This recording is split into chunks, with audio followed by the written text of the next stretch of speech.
Hey everyone, welcome back to Entrepreneur Unlimited. I'm your host, Tawny. Today I'm doing something a little different and recording a video to go along with my podcast episode so that we can meet each other face to face. And because this is such a personal topic to me, I wanted it to feel a little more intimate. We're going to talk about developing your story, okay, your personal story.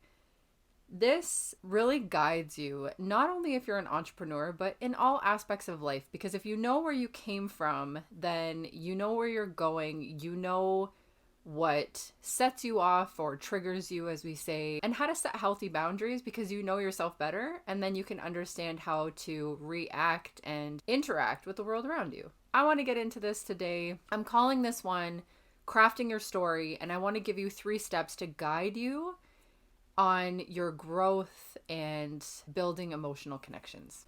Your story isn't just about your business. It's really for you. It's not just about using it as a marketing tool, but to better understand the direction that you want your life to go. When you understand the direction you want your life to go, you make better moves in your career, including business, right? If you're a creative entrepreneur, you have the freedom to set your life up a little bit more to how you want, right? You can tailor it to your needs a little bit better because you're in the driver's seat. That means taking a hard look at what you really want and desire in life and then setting your life up to get you toward those goals, right? If you're just kind of winging it, you're not really getting toward the goals that you desire. Not only is it a guiding light for you and a roadmap for you to understand where you came from and where you're going, but it also helps you develop emotional connections with a community. If you're looking to build an online community, if you're looking to grow a personal brand, then emotional relationships and connections are what are going to keep your business thriving long term. If we have an emotional connection with someone, we're more likely to stay tuned in. If we don't feel like we have anything in common with someone, that relationship is a little bit harder to foster, right? It's a little bit harder to grow. So building emotional connection starts with understanding yourself better and having a better emotional connection internally as well. And that's why in today's episode, I want to talk about how to tap into your personal story, even when it's hard, because I can tell you that it's been hard for me to understand exactly where I've been, where I am, and where I want to be. A lot of years of therapy, and trigger warning, this is going to get a little bit personal. There will be a little bit of mention of abuse. So if that's not something that you really want to tune into today, feel free to pause, come back in a time when you feel like you're in the headspace for it. I'm not going to get too deep into it, but I definitely want to be honest about my journey and where I've come from in hopes that that can help you navigate through the uncomfortableness that comes with diving into your own story. And then I want to give you 3 really easy, actionable steps to get started so that when you're moving into the new year, or if you haven't started a business and you want to, you know where to start and how to get rolling. All right, so let's just get right into it.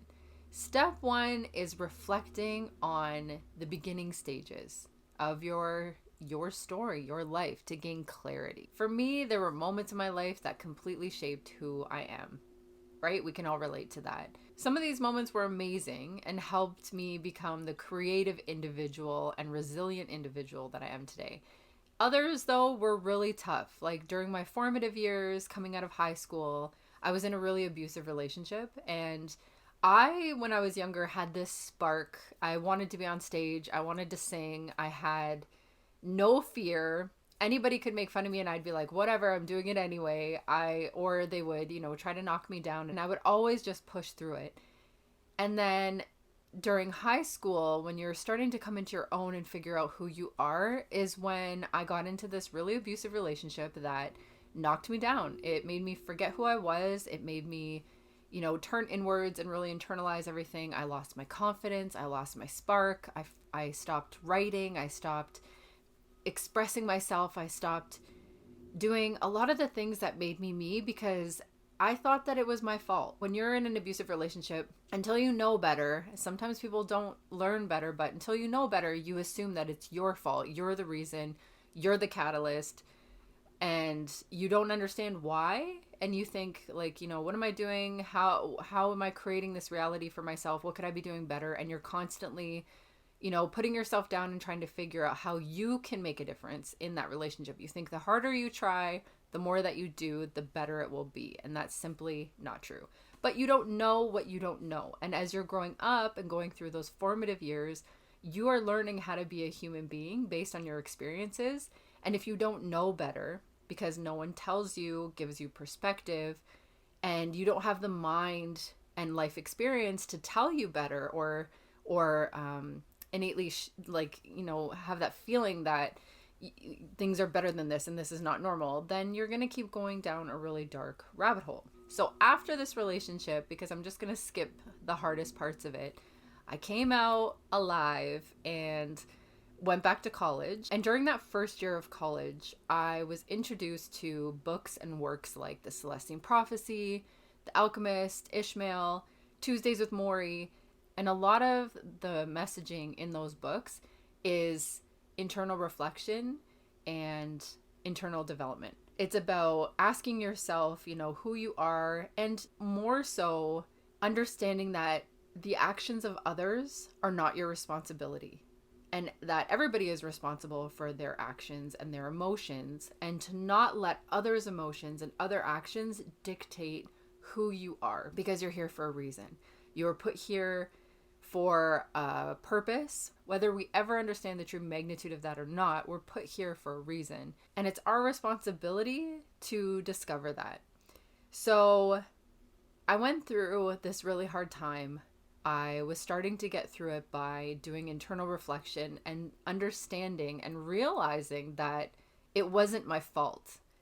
And even though maybe some of the things that I was doing for lack of experience and lack of maturity weren't helping the situation, the root cause of the abuse was not my fault.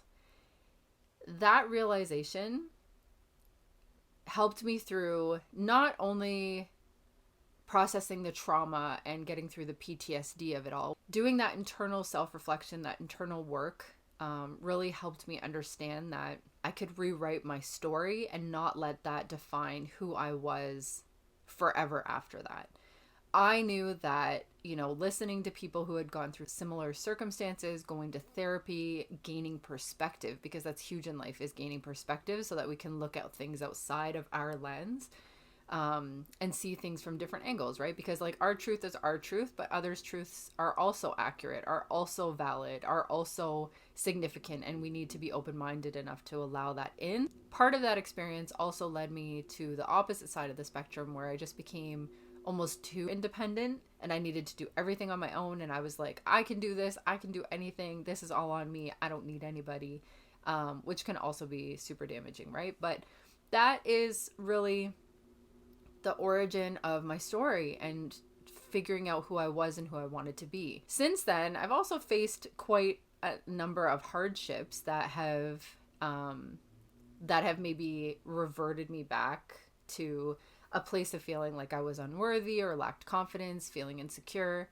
and always having to come back to, okay, things happen to you, but they don't have to define you. And repeating that to myself and knowing that I have bigger goals and bigger dreams, and I don't want setbacks in life to define me, just continue to propel me forward. But it was that early work, that independent self-reflection, working on self, that set me up for success. I think if I would have fallen into, a really closed off victim mentality and stayed there and didn't seek therapy and didn't seek help and didn't seek outside, guidance and assistance, my life would have been a lot different. People say to me a lot that you're so resilient and you persevere no matter what. And it's not easy. And I'll tell you, it's not easy. It's just that I see bigger things for myself, and I know that I am in control of my emotions. I am in control of my actions, and nobody can take that away from me. The story there is that regardless of what I've gone through, regardless of what you've gone through in life that has had the opportunity or the potential to knock you down, you ultimately have the choice whether or not you rise up above it and learn how to deal with it in a healthy way. I know this happened to me. I recognize that sometimes the PTSD of it will come out. Sometimes the triggers will be there. But being self-aware and understanding that, okay, this is why I reacted that way. This is why I feel this way. That is what makes you a more resilient person, right? That's what helps you persevere. Bringing that into my business and into my life and into my career means that anytime that I face a setback and it didn't feel good because it felt too familiar, and that path that, or in those ways that didn't feel good in the past when I was in a very unhealthy, toxic situation, I'm like, I got to get out. I got to set boundaries for myself. I'm not allowing this to be my life. I'm not allowing this to dictate my life. I'm going to try something different. And I did. I just picked up and tried something different. Not a lot of people can do that. And I understand that, whether you have responsibilities financially, or personal responsibilities, you can't always just up and leave what you're doing and do something else. But I think that if you do have the opportunity to, just understand that things need to change, and don't just stick it out because you're stuck in that victim mindset or that paralyzing mindset where you're like, I'm stuck here, I can't do anything else, because it's absolutely not true. You are in control of your life. We write our own stories. We are in control of our life. Yes, there are external factors to consider, but at the end of the day, we decide. So one big thing that I had to unlearn was saying yes to everything. I had to learn how to say no. I had to learn how to set boundaries, because for a long time I didn't. It didn't happen overnight. Like my early 20s, I started this spiritual journey, and it wasn't until my 30s, my late 30s, that I was really like, okay, I think I have a handle on this. And that was years of work, years of setbacks, years of therapy, years of taking a hard look at myself and being like, girl, sometimes you are the problem. Like you need to be better, do better. But along the way, I did a lot that didn't feel good. I said yes to a lot of jobs I didn't want to do. I tried that hustle culture. I did all the things that I thought I should do. And one of the biggest things in therapy that I learned that has stuck with me forever and still plays in my mind these days is, she was like, you say should and shouldn't a lot. Who is telling you you should do something? Who is telling you you shouldn't do something? You place those restrictions on yourself. Every time that I said yes to something and thought I'm doing this because I should, I'm like, who is telling me I should be doing this? Is it me? Is it someone else? Is it my expectations? Is it unrealistic expectations? Like, what is that voice that I need to just like, shut up? I didn't want to say yes to everything anymore, and I needed to learn how to say no. As soon as I started learning how to say no, my relationships changed, my career changed, and I said yes to more of things that served me, which led me to my second business, my coffee shop. So in developing our story and finding the pinnacle, like the moment where you have those like aha moments and you understand, this is what shaped me, this is what I can control, this is what I can't control, then for you is uncovering what moments shaped you in your life, and what values or lessons did you learn from those experiences. That's number one. Okay. Mine, toxic relationship, lost my way, found spirituality, did a lot of inner work, a lot of therapy, and the values and the lessons I learned from those experiences is boundaries, character development, and knowing, my part, the part I play and the part that others play, and to not take things personally when someone else is having a bad day, because their bad day doesn't mean my bad day or my bad life. Saying yes to more of things that serve me and no to things that don't. What are yours? And this isn't about judgment. We have shame, we have embarrassing moments. We've all done things we're not proud of. We will probably still do things that we're not proud of, right? We're not perfect. That's part of being human. So this is not about judgment. It's about gaining clarity and a clearer sense of who you are and where you want to go. Now that you know where you're coming from, you can strengthen emotional bonds by identifying that transformative period in your life, or those transformative moments. That happens when we say A took me to B. I went through this to get here. These are the things that shaped me to be able to do this, right? It's about perseverance. It's about inspiring others to know that they can get through it too. For me, working all those jobs, I became hyper independent. I had to prove that I could do anything in spite of what happened to me, which was, again, the pendulum swung too far the other way, had to come back a little bit, but doing all those things and grinding so hard and still having like near negative balances in my bank account and feeling like I was working and not getting anywhere.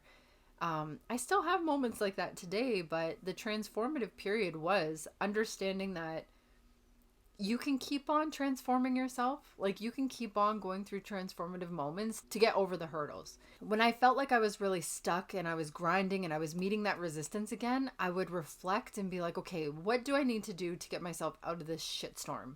So I would do things like take a course or go back to school. And I did a few different things before I found my way. I went back to school for landscape design and horticulture. I love plants. I started doing, I went from fashion to visual merchandising to merchandising plants to plant care and landscape design. It was a very strange path, but it all made sense at the time. And it led me to marketing, and it led me to digital marketing. And because I'm such a creative person, I wanted to do photography and design and all of these things, and writing and copywriting and SEO and website design. And it just kind of all came together, and it made sense to then move into digital marketing, where I then started Digital Unlimited, my digital marketing company. The transformation is things can be hard, but you have to keep evolving, right? You have to keep reflecting. You have to keep trying to do new things. And I am a prime example of someone who can go through so many different kinds of shitstorms and always come out the other side being like, okay, here's the next thing. And I'm not an anomaly. I'm just somebody who recognizes that I can do this, and I know I will do this, and I persevere through it. Life is hard. Through everything that I've learned, one of the biggest lessons is that life is fleeting. Okay? Nothing lasts forever. People will not be in your life forever. You will not be around forever. So what does it matter if you fail? If you try and fail, that's great. But if you never try and you regret, that's sad, right? And we don't get to do this again. Not that we know of, maybe not in this way. So why not try and try and try again and continue to transform into the person that you want to become? It might sound floofy, okay? But it's so real that you can have as many do-overs as you want. Growth is possible, and it's always messy. It is never linear. It is never neat. It is never tidy. It is always messy, and it comes with frustration and breakdowns and anxiety and a lot of tears. I'm a very sensitive person, so when I go through things, I get super emotional and super sensitive. So if you're close to me, you probably notice that I'm a lot more passionate, a lot more sensitive when I'm going through moments of transformation and growth. It's because I want things so badly, and I know my worth, and I know what I'm capable of.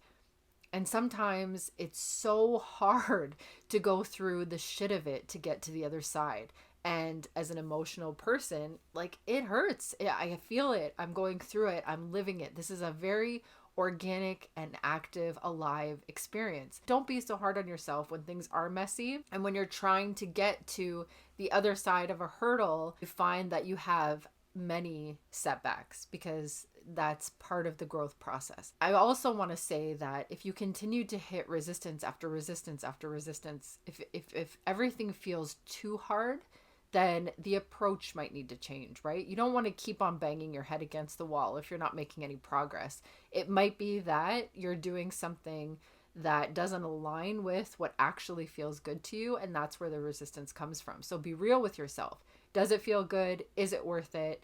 Is there something you could change or something that you could shift to, give some space to the situation and maybe help you get there with a little less resistance? So the action step for this one is thinking about one transformation that happened in your life, the lesson you learned from it, and how you could share it as it relates to your origin story. All right, the third step is developing your why to help guide your decision making and building those purposeful relationships. You may have heard this before, but it's so important to understand the why of everything that you do. That why, that one thing or that main thing that drives you every day, is what you want to focus on when things get hard, seem unattainable, when you get bored, when you forget why you're doing what you're doing, that why is what's going to guide you. And it doesn't have to be monetary. It can be very, very personal. Like, I want to spend more time with my family. I want more freedom. I want to live a longer, healthier life. Whatever it is, your why is what guides you when things get hard. And it also helps you understand who you're trying to connect with. So for me, my why is wanting to help others overcome some of the things that I had to go through and maybe not struggle so much. I feel like I didn't always have a guide. I didn't always have someone telling me this is the easy path to take, right? It was very hard for me and I had a lot of setbacks. And I feel like if I can help someone jump some of those hurdles, like that's all I want. Knowing my why has shaped so many of my decisions. If it's a partnership or a project that doesn't align with my core values, I, at this point in my life, have no problem saying no. And I just want to inspire others to have that confidence when it comes to their career or business. So your job now is to find your why.